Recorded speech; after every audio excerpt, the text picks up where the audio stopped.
I've read a lot about the Hittites in my younger days, and of course, Mrs. Uriah the Hittite was the first in the Me Too movement, but I never thought I would hear a Hittite speak, as I did a few minutes ago, as we all did. And to hear a Hittite speak today and praise Napoleon really quite blew my mind. So it's given me some ideas of what to talk about.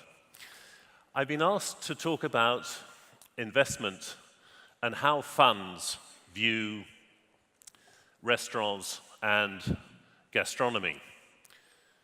And rather than try and teach all of finance in 15 minutes, I've managed to condense it to one equation, which is value is revenue minus cost. And as you can see, in all languages, or almost all languages, this is true. It's always the case that revenue minus cost is value. We're talking about financial value here. And just to be clear, by value, we mean old-fashioned profit.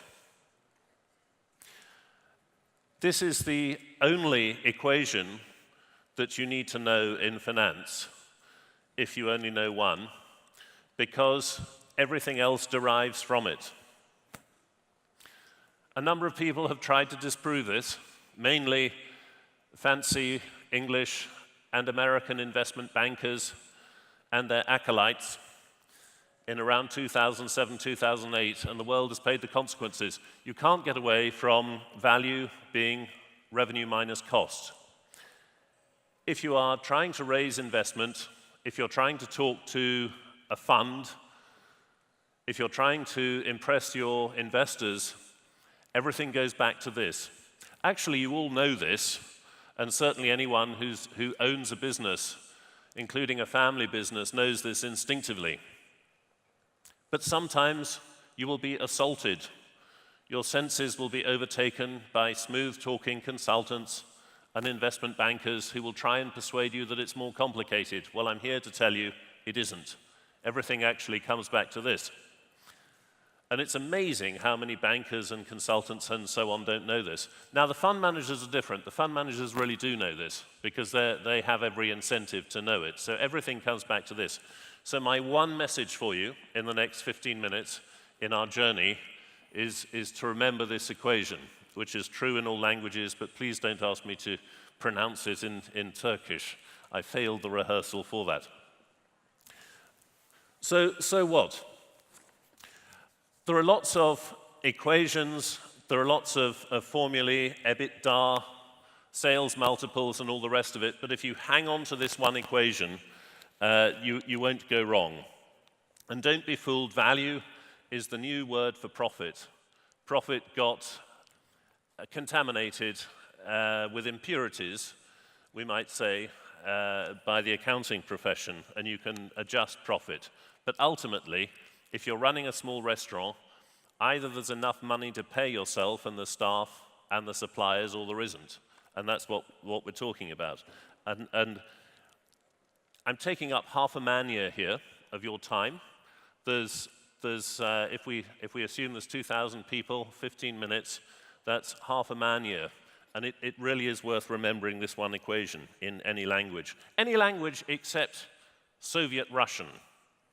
Because it turns out, in Russian, in the Soviet era, the word, correct me any Russians who are here from the Soviet era if I'm wrong, the word in Russian in Soviet times for value was the same as for cost, which explains a lot of what went wrong in Leninist economics. So we have our foundation here in this equation, and then we can look at various formulae. And we do need some numbers. Although our passion is food and beverage and gastronomy generally, we do need just some numbers.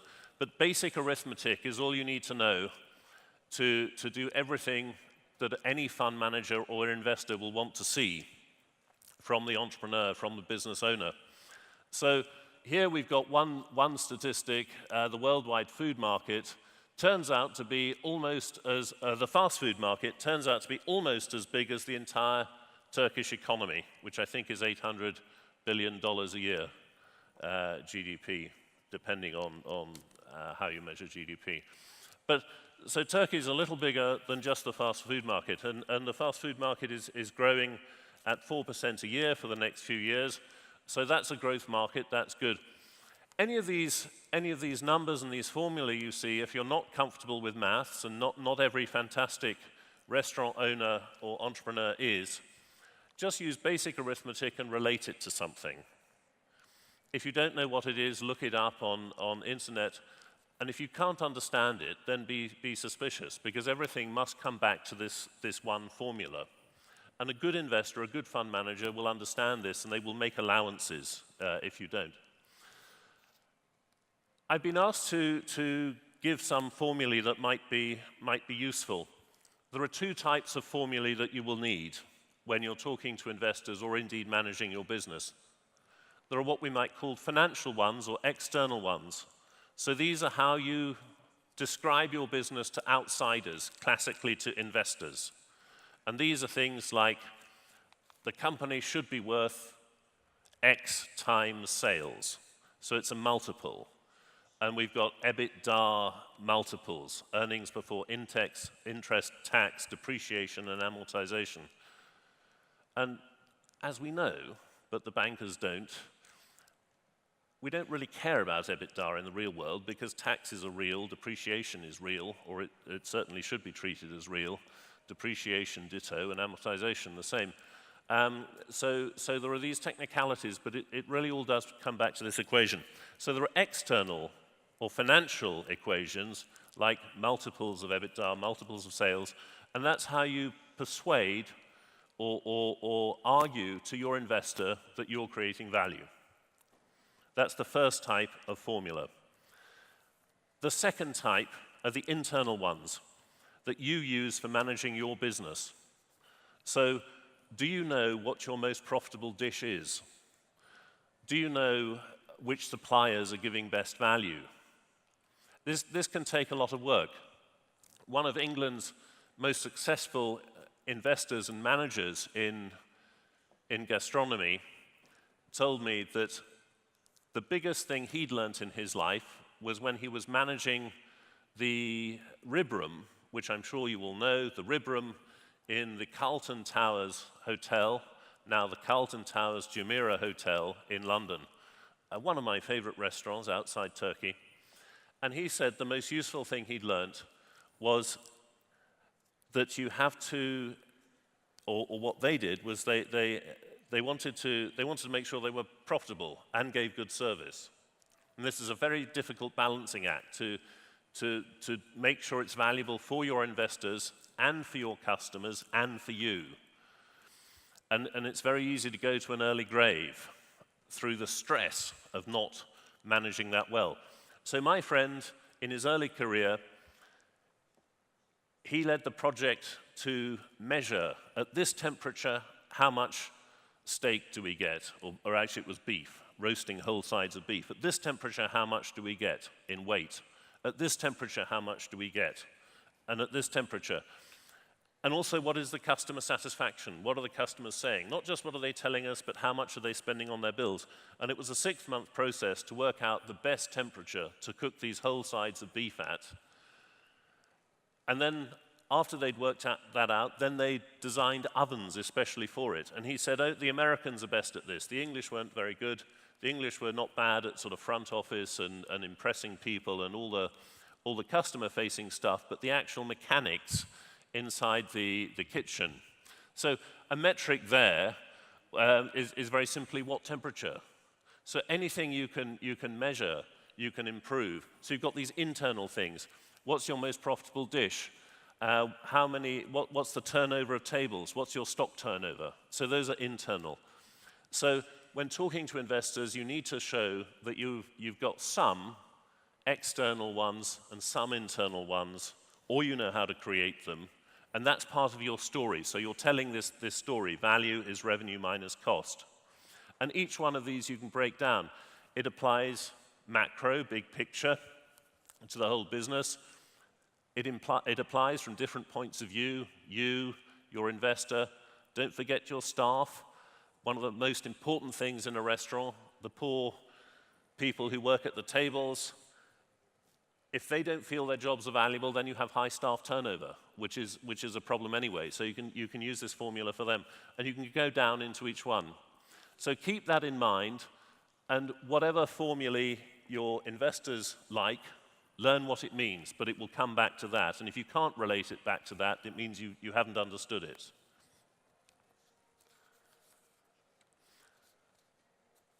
This is the one thing to remember.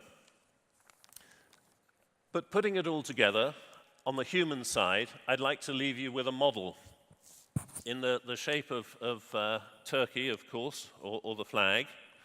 And this was, I'm a huge fan of Turkey now, because in these days of disclosing everything, total surveillance, and DNA monitoring, I had my DNA read a couple of years ago and discovered on my mother's side I'm basically Turkish.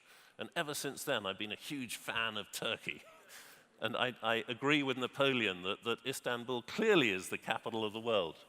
So taking Turkey as our model, I mean, first of all, what is the reputation of Turkey with investors? The investors I know in the Gulf, who I work with in Dubai and Saudi, and also in London, Turkey is seen as reliable.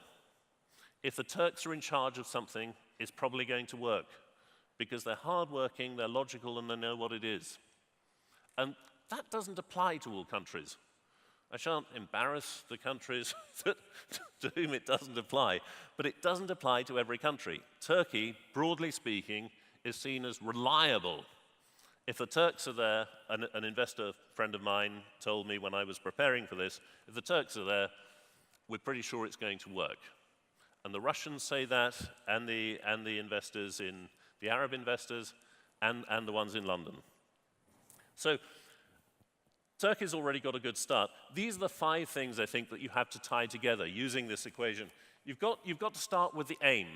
What is it that we are trying to do?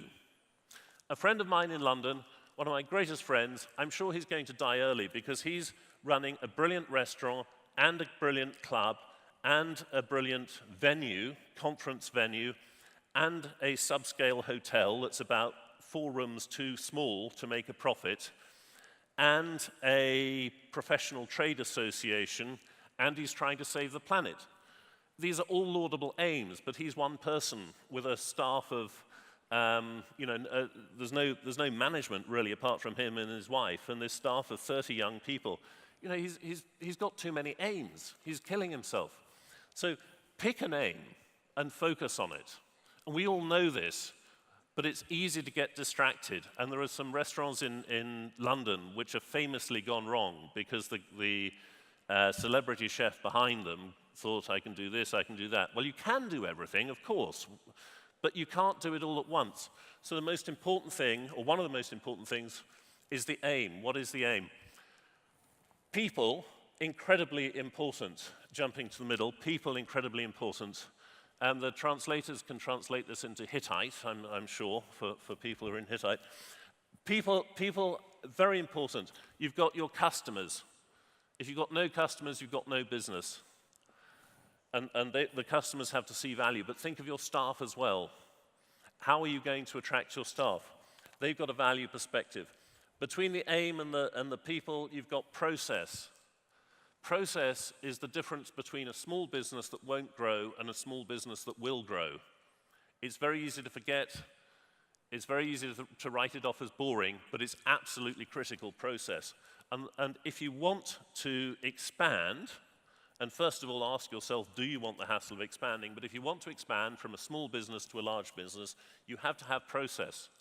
There's an Indian client of mine who would have got $20 million, but from an investor, but simply wasn't interested in process. You know, the investor was saying, what are you going to do with this 20 million? And the answer was, well, we don't need an HR process. We don't need a finance process. And the investor said, well, I'm sorry, if you're not interested in process, then forget it. Value we've talked about, but again, this is the one thing to remember for the rest of your lives. And don't believe anyone who tells you it's not true.